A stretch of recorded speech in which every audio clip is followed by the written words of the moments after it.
காலை 9 மணியிலிருந்து இரவு 12 மணி வரை ஜூலை 29 ஒரு நாள் மட்டும்.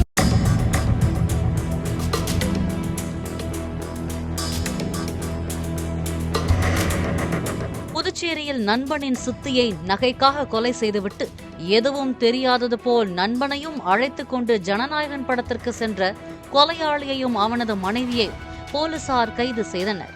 கருவடிக்குப்பத்தைச் சேர்ந்த ரமணி என்பவர் அம்மிக்கல்லால் தாக்கப்பட்டும் கத்தரிக்கோலால் குத்தப்பட்டும் கொலை செய்யப்பட்டு கிடந்தார்.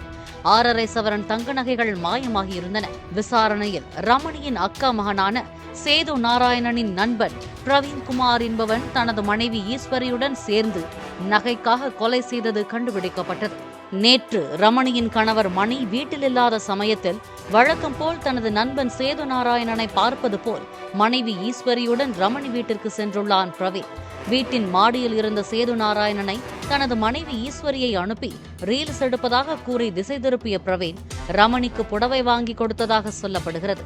இன்னொரு சர்ப்ரைஸ் இருப்பதாக கூறி ரமணியை கண்களை மூட வைத்த பிரவீன் புடவையில் மறைத்து எடுத்துச் சென்ற கல்லை கொண்டு ரமணியின் தலையில் தாக்கியதாக கூறப்படுகிறது. சத்தம் போடாமல் இருப்பதற்காக வாயில் துணியை அடைத்து அம்மிக்கல்லால் தாக்கியதுடன் கத்திரிக்கோலாலும் குத்தி கொலை செய்துவிட்டு நகையை திருடிய பின் நண்பன் மற்றும் மனைவியுடன் ஜனநாயகன் படத்திற்கு சென்றது விசாரணையில் அம்பலமானது. காலை 9 மணியிலிருந்து இரவு 12 மணி வரை ஜூலை 29 ஒரு நாள் மட்டும்.